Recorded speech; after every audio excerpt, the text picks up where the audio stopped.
네, 오늘 함께 살펴볼 말씀은 빌레몬서입니다. 우리 신약성경 뒤편에 보시면 350쪽 정도 되는 곳에 있는 빌레몬서입니다. 우리 읽기 전에 잠깐 배경을 말씀드리자면 빌레몬은 이제 골로새서의 그 배경이 되는 골로새 교회에 있는 교회에 어느 정도 직분이 있는 자였던 것 같습니다. 근데 그 빌레몬의 가정은 그래도 여유가 있었던 것 같은데, 그 빌레몬 가정에 있었던 종 오네시모라는 종이 있었는데요. 그 종이 이제 탈출을 했습니다. 그 탈출한 종 오네시모가 그런데 바울을 만나게 돼서 복음을 전해 듣고 하나님 나라의 시민이 되었습니다. 이제 그런 오네시모를 이제 어떻게 처리할까? 그가 분명 빌레몬의 가정에서 도망쳐 나온 것은 잘못이기 때문에 그 문제를 어떻게 해결해야 될까? 이렇게 좀 개인적인 서신임에도 불구하고 바울과 빌레몬과 오네시모의 그런 삶과 신앙생활 속에서 우리가 도전받아야 될 것들이 굉장히 많고, 그 안에서 복음과 하나님 나라의 가치를 살펴볼 수 있는 귀한 본문입니다. 그래서 여러분들께서 집으로 돌아가셔서 읽으셔도 정말 짧은 시간이 걸릴 텐데요, 그 안에서도 복음과 하나님 나라를 충분히 맛볼 수 있는 본문이 빌레몬서가 되겠습니다. 다 읽지는 못하겠고 오늘은 8절부터 20절까지 제가 천천히 읽어드리겠습니다. 이러므로 내가 그리스도 안에서 아주 담대하게 내게 마땅한 일로 명할 수도 있으나 도리어 사랑으로서 간구하노라. 나이가 많은 나 바울은 지금 또 예수 그리스도를 위하여 갇힌 자 되어 갇힌 중에서 낳은 아들 오네시모를 위하여 네게 간구하노라. 그가 전에는 네게 무익하였으나 이제는 나와 네게 유익함으로 네게 그를 돌려보내노니 그는 내 신복이라.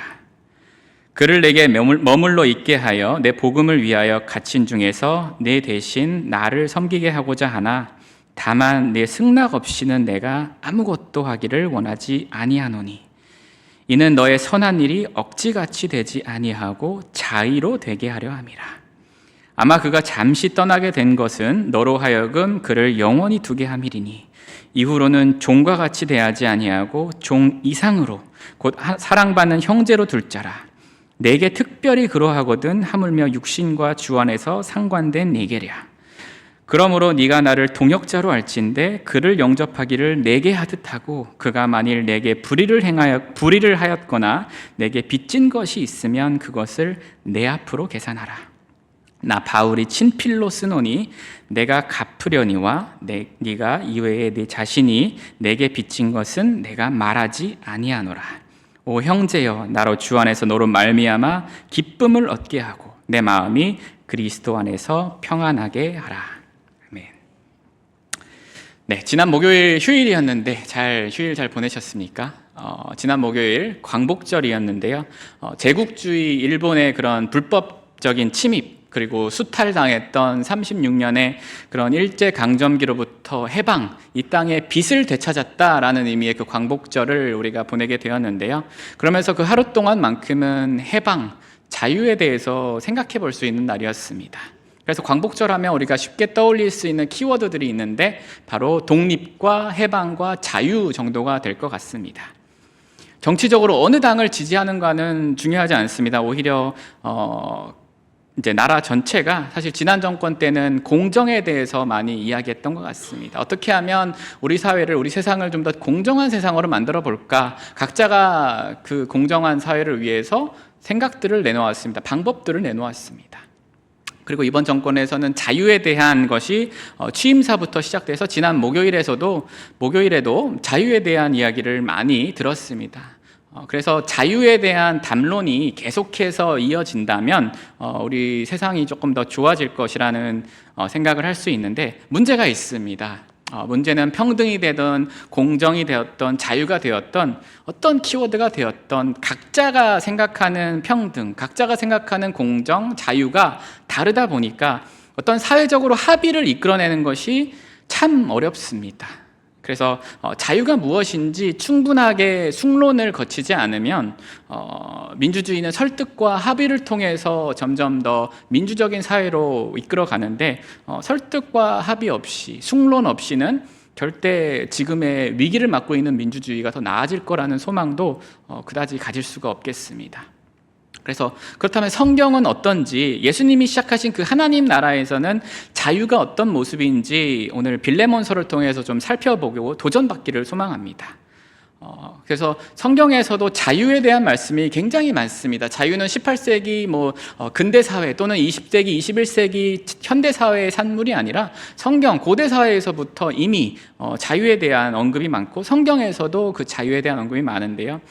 대표적으로 우리 예수님께서도 요한복음 8장 32절에 가보면 진리가 너희를 자유롭게 하리라 라고 말씀하신 바 되었고, 또 베드로 사도도 베드로전서 2장 16절에 가보면요, 너희는 자유가 있으나 그 자유로 악을 가리는 데 쓰지 말고 오직 하나님의 종과 같이 하라. 분명히 자유인이라 라고 이야기하시는데 하나님의 종이라는 자유와 어울리지 않는 종이라고 동시에 역설적인 말씀을 하고 계십니다. 갈라디아서 5장 1절에도 가보면 이제 갈라디아 교회에게 하는 권면의 그 내용에서 이런 말씀이 있습니다. 그리스도께서 우리를 자유롭게 하려고 자유를 주셨으니 그러므로 굳건하게 서서 다시는 종의 멍에를 매지 말라. 그 밖에도 야고보서, 고린도전서, 구약 성경으로 가더라도 시편이나 예레미야서 같은 경우에서도 자유에 대한 언급이 굉장히 많습니다. 그래서 복음에는 분명히 자유가 있고요, 하나님 나라의 가치 중에 자유는 핵심 가치가 되는 것 같습니다. 그런데 먼저 성경과 복음과 하나님 나라를 이야기하기 전에 세상에서는 자유를 어떻게 이야기하는지 잠시 살펴보고 복음적인 대안을 찾아보려고 합니다. 자유라고 똑같이 번역되는 한 단어가 있지만 두 가지 영어 단어가 있습니다. 하나는 freedom, 두 번째는 liberty. 1960년대에 이제 미국에서 유색인종 차별이 극심할 때에 그 유색인종 차별 운동에 저항했던 마틴 루터 킹 기억나실 겁니다. 그 마틴 루터 킹 박사가 외친 자유는 프리덤이었던 것 같고요.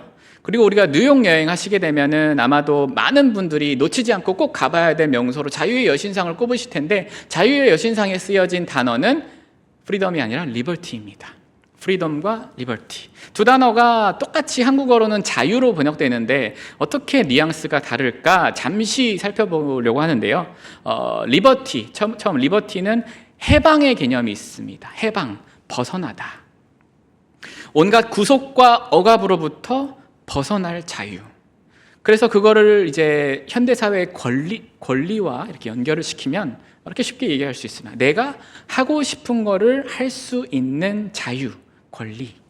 반대로 내가 하고 싶지 않은 것을 하지 않아도 될 권리, 자유.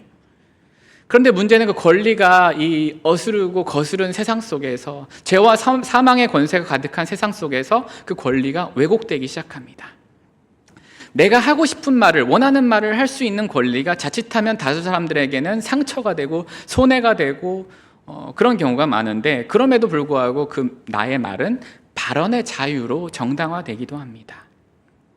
더 큰 힘이 모여서 권력을 가진 언론들이 모이면요, 언론들이 권력을 가지고 발언의 자유를 남용하는 경우를 보게 됩니다. 가짜 뉴스가 조직적으로 만들어져서 진짜 뉴스보다 6배나 더 빠르게 확산되면서 가짜 뉴스로 인해서 우리가 정작 알아야 될 중요한 사안들은 아래로 묻히게 되고, 가짜 뉴스가 퍼져서 많은 사람들을 서로 혐오하게 하고 갈등하게 하는, 그러면서도 언론의 자유를 제재하기가 쉽지가 않습니다. 또 공간은 어떻습니까? 개인이 공간을 점유하고 싶은 공간 점유의 권리, 더 넓은 공간을 차지하고 싶다는 그 권리, 또는 더 많은 재산을 추구하고 싶다는 사유재산의 권리가 이제는 좀 극심하게 극대화되어서 지구 반대편에, 아니 내 옆 동네에, 내 옆집에 사는 사람이 쫄쫄 굶고 있을지라도 내 사유재산을 추구할 권리, 내가 더 많은 공간을 차지할 권리를 제재하기가 쉽지가 않습니다. 이렇게 자유를 단순히 권리로만 생각하게 된다면 분명히 내가 행사한 이 권리는 다른 사람들의 희생과 맞바꾸어진 것일 때가 굉장히 많습니다. 물론 이 자유, 리버티가 중요한 개념이라는 것은 부인할 수 없겠습니다만 우리는 생각해 봐야 됩니다. 내가 누리고 있는 이 자유는 대개 불평등을 만들어낼 때가 많고, 내가 누린 자유는 다른 사람들의 희생에 뒷받침돼서 그것이 전제가 되어서 내가 그 자유를 누리는 것일 수도 있겠습니다. 이렇게 세속적이고 세상적인 의미에서 자유는 결국 개인의 권리를 누리는 것, 내가 행복해질, 내가 원하는 것을 할 권리, 내 가족이 하고 싶은 것, 하고 싶은 일, 점유하고 싶은 공간을 차지할 권리로 점점 낮아지고 있습니다. 심지어 우리가 자유롭게 생각할 수 있는 권리까지도 빼앗아 가고 있습니다. 예전에는 전통적인 미디어 채널인 뉴스, 텔레비전, 신문, 그런데 그 신문과 텔레비전조차도 신문사마다, 방송사마다 다루고 있는 사안들이 다르고 뉘앙스도 강조점도 다릅니다. 어떤 것은 더 중요하고 어떤 것은 덜 중요하고, 우리가 일방적으로 받아들이도록 요즘 알고리즘이라는 말 많이 쓰죠. 사실은 신문과 텔레비전이 각각의 알고리즘으로 우리를 가두고 우리가 생각할 권리를 조금씩 빼앗아 왔습니다. 이제 사실 기술이 발전했지만 여전히 유튜브든 SNS든 카톡이든 인터넷 신문이든 채널만 다양해지고 알고리즘이 여전히 자유롭게 생각할 권리를 빼앗아 갑니다. 취향도 있죠. 개인이 개성을 가지고 취향을 발전시켜보자. 어떤 사람이 옷을 입고 어떤 사람이 어떤 걸 좋아하고 판단하지는 않는 세상이 되었지만 여전히 취향은 자유가 없습니다. 취향이란 게 개인이 직접 경험하고, 제가 이 옷을 입고 이 옷은 뭔가 내가 좋아하는 구석이 있구나, 앞으로도 이 브랜드의 옷을 계속 입을 것 같다. 개인이 직접 경험하고 섬세하게 발견하는 아름다움, 그 아름다움을 내 고유의 것으로 만들고 향유하는 것이 취향인데요, 자아의 일부가 되기도 하는 이 취향, 과연 취향의 자유가 있을까? 당신의 취향을 존중하겠으니 내 취향도 존중해 주세요, 취향 존중해 주세요 라고 말은 할 수 있지만, 사실 취향조차도 우리가 어떤 환경에서 태어났고 어떤 환경에서 자랐고 우리의 사회적 자본이나 경제적 자본에 따라서 지위가 비슷한 사람들끼리 취향도 점점 비슷해져 갑니다. 취향을 가진 자유인으로 우리가 살고 있는 게 아니라 그 거대 자본을 갖춘 기업가들에게 그저 소비자 집단으로 같은 취향, 비슷한 취향별로 묶여진 것입니다. 자, 그렇다면 이렇게 리버티의 그 자유의 개념은 한정적인데, 그렇다면 두 번째 자유, 프리덤에 대해서 좀 생각해 보려고 하는데요. 리버티가 벗어난다, 해방의 의미라면 프리덤은 태어남, 다시 태어남의 의미를 가지고 있다고 합니다. 그 태어남에는 책임에 대한 뉘앙스도 가지고 있습니다. 리버티는 사실 내 권리를 주장하느라 공동체에 대한 책임, 타인에 대한 책임이 조금 더 가려졌는데, 프리덤은 점점 더 그거에 대해서 생각해 보고 있습니다. 같이 더불어 사는 사회에서 내 자유만큼이나 다른 사람의 자유도 소중해. 그 자유가 공동으로 수행되기를 원해 라는 것이 프리덤인데요, 그러기 위해서 조건이 하나 있습니다. 철학에서는 내가 프리덤을 추구하기 위해서는 조건이 하나 있어. 내가 추구하는 그 행위가 내 동기로부터 자유로워야 돼. 내 의도된 목표로부터 자유로워야 돼. 동기와 목표로부터 자유한 프리덤. 그런데 과연 그게 가능할까? 이게 철학의 한계고, 이 시점부터 우리는 복음이 필요한 것 같습니다. 태어나면서부터 죽을 때까지 우리는 자연적으로 흘러가는 삶의 과정이 있는데요, 거기서 그 죄와 사망의 권세에 붙잡힌 삶이 아니라 거기서 자연적인 과정에 거슬러서 이야기할 수 있는 자유. 우리가 가진 세상은 명확합니다. 우리 요한일서 2장 16절에 보면 세상이 가진 한계에 대해서 이야기하고 있는데요, 이는 세상에 있는 모든 것이 육신의 정욕과 안목의 정욕과 이생의 자랑이니 다 아버지께로 쫓아온 것이 아니요 세상으로 쫓아온 것이라. 이 세상도 그 정욕도 지나가되 오직 하나님의 뜻을 행하는 이는 영원히 거하느니라. 죄와 사망의 권세 아래 살다 보니까 내가 생각하고 내가 자유롭게 생각했다고 생각하지만 사실은 육신의 정욕과 안목의 정욕과 이생의 자랑의 일부일 뿐입니다. 내가 가진 것을 자랑하거나 내가 가질 것을 자랑하거나 내 자녀에 대해서, 내 손주에 대해서도 자랑하다가 인생이 끝날 수도 있습니다. 그게 자연스러운 과정입니다. 그래서 예수님께서는 거듭나야 된다라고 말씀하시면, 우리 옛사람을 벗어버리고 새롭게 태어나라, 새 사람을 입으라. 갈라디아서 2장 20절에도 잘 아시는 말씀입니다. 내가 그리스도와 함께 십자가에 못 박혔나니 그런즉 이제 내가 사는 것이 아니요 오직 내 안에서 그리스도께서 사시는 것이라.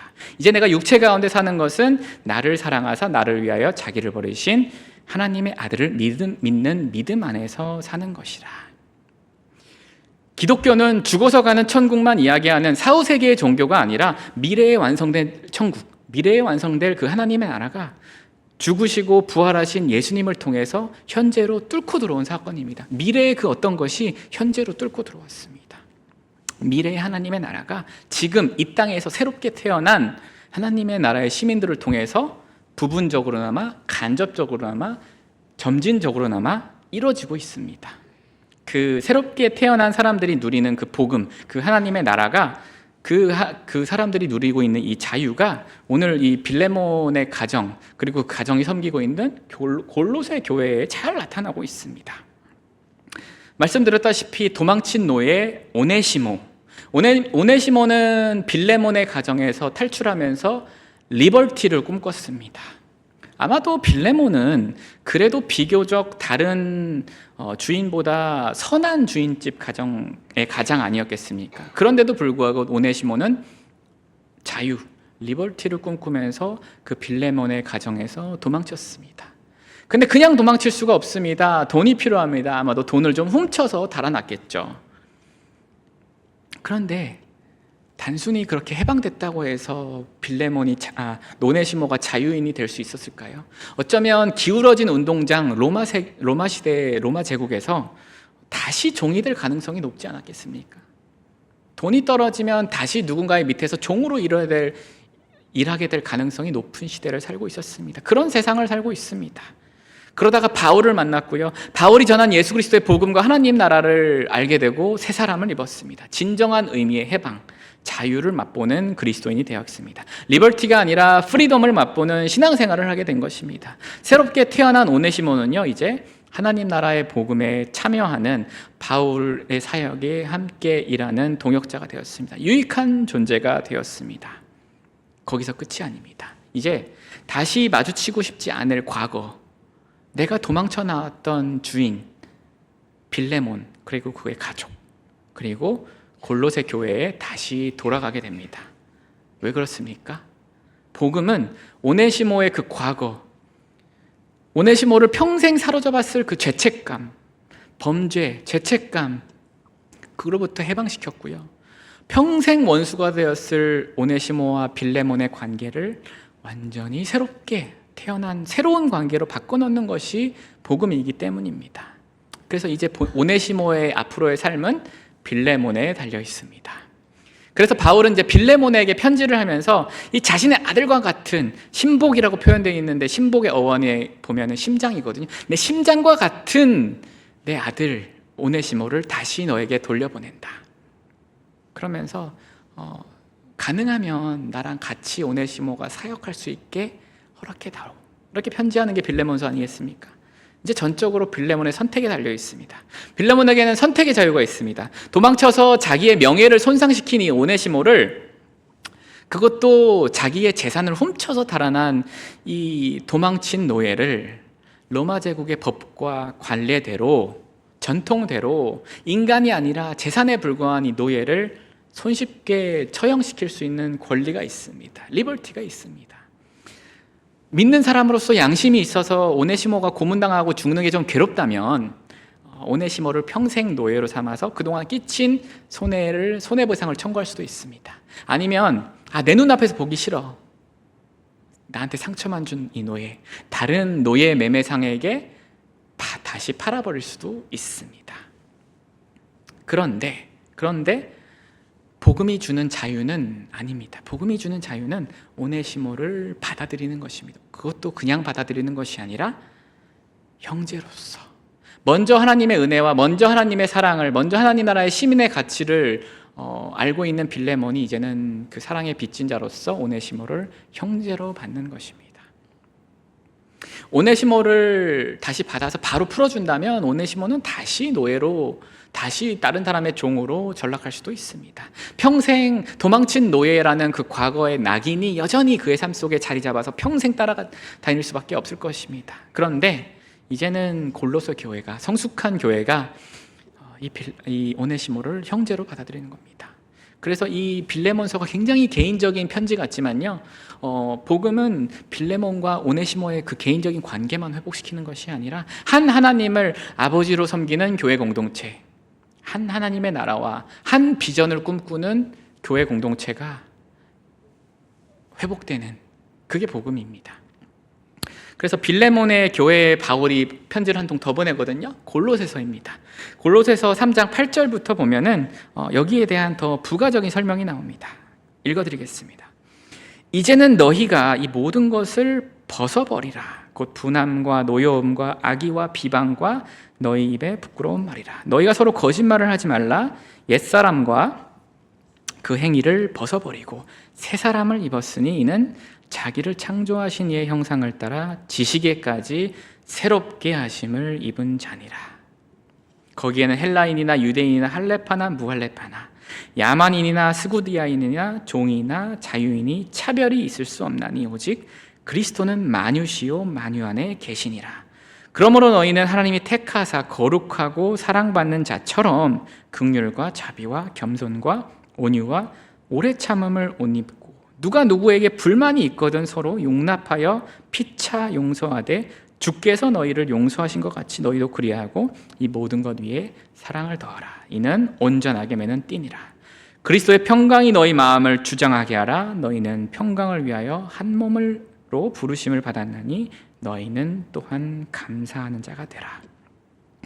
그 로마 제국의 기울어진 운동장에서 노예 해방, 노예제 폐지, 사회 운동하는 게 복음이 아니라 사회의 3분의 1이나 되는 그 노예들이 하루에 침에 석방된다고 해도 해방된다고 해도 다시 종으로 전락할 가능성이 높은 그 사회에서 여전히 그 주홍글 씨와 같은 낙인을 가지고 살아갈 그 사회에서 진정한 프리덤을 맛보도록 하는 것이 하나님 나라와 교회입니다.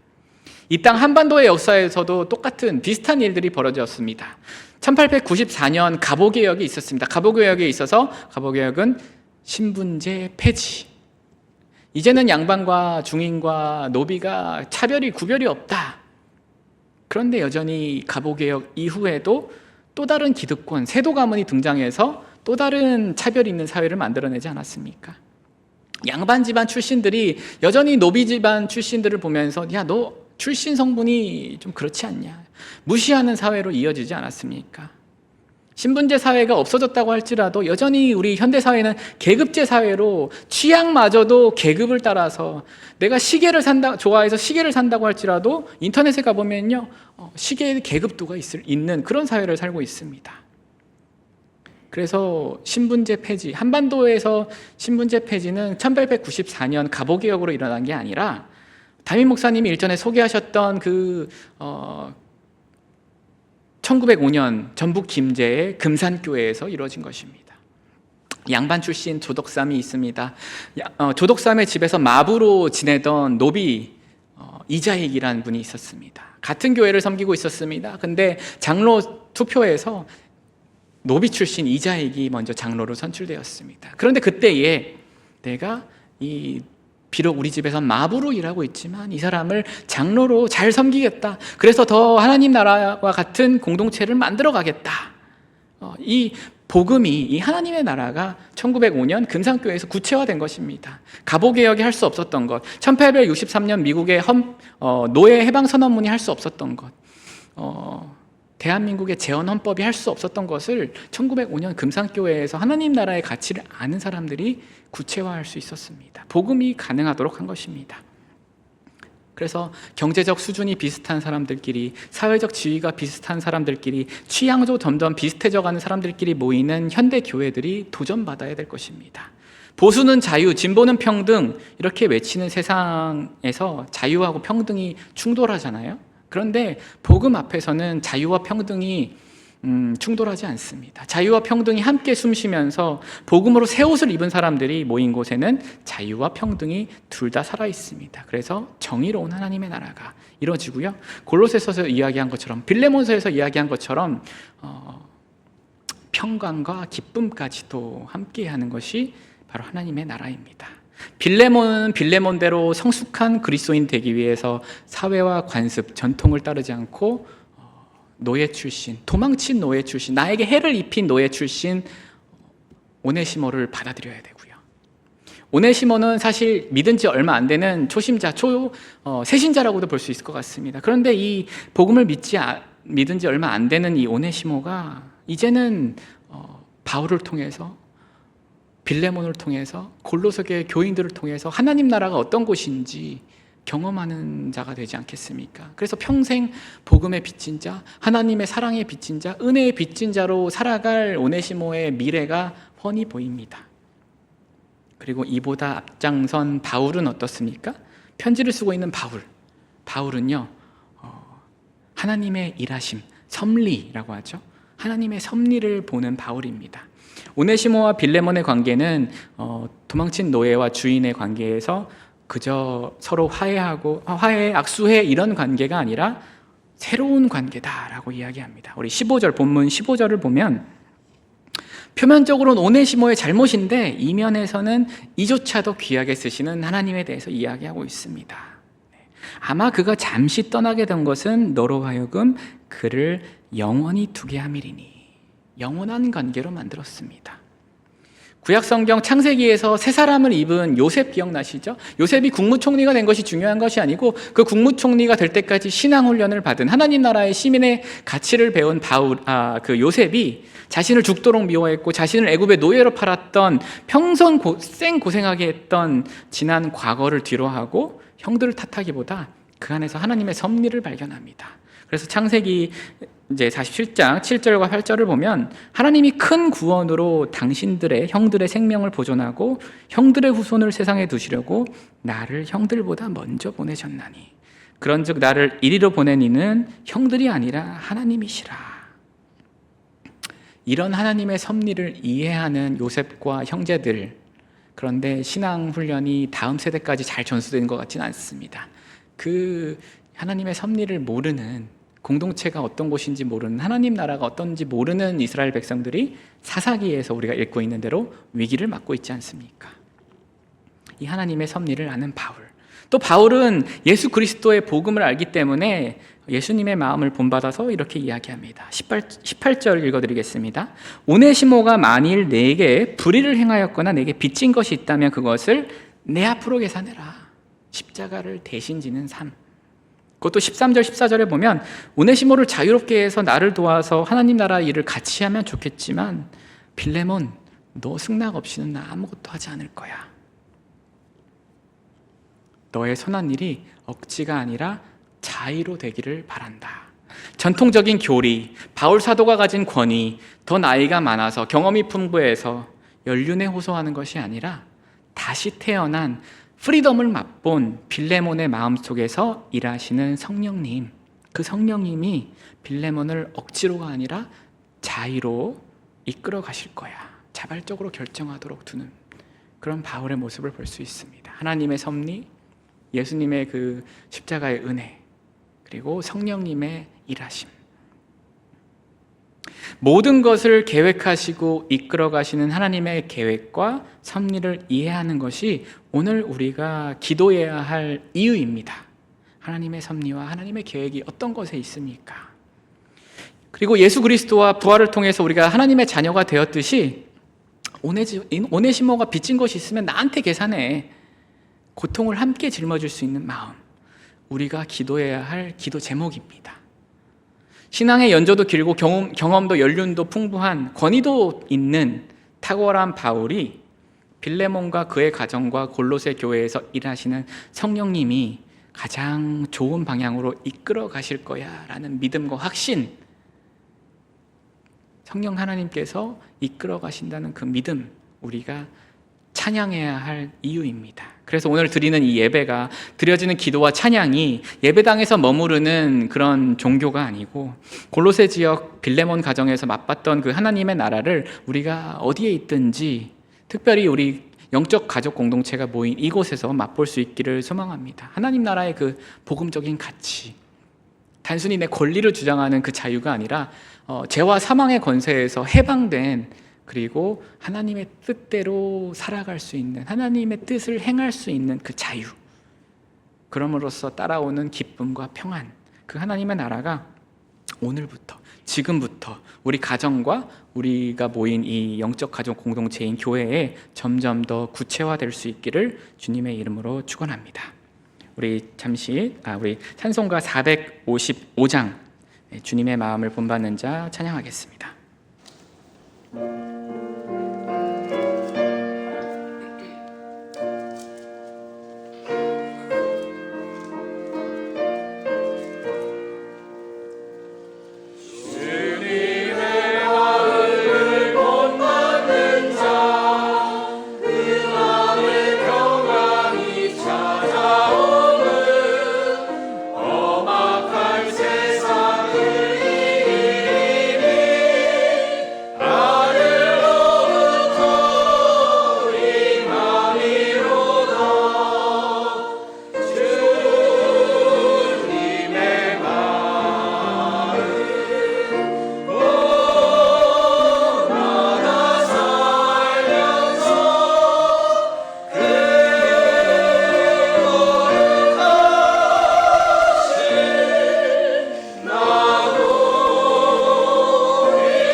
지금은 우리를 위해 십자가에서 돌아가시고 부활하신 바 되사 우리가 죄와 사망의 권세로부터 자유하게 하시며 새롭게 거듭나게 하신 예수 그리스도의 은혜와 우리는 알 수 없지만 계획하시고 섭리 가운데 우리를 하나님 나라의 자유 시민으로 삼아주신 아버지 하나님의 극진하신 사랑과 거듭난 우리 개개인의 마음과 우리가 몸담고 있는 공동체에 거하셔서 하나님 나라의 가치에 합당하게 살도록 이끄시는 성령님의 교통하심이 이 자리에 모인 모두에게 영원한 관계로 가족이 된 우리에게 영원토록 함께 있을지어다.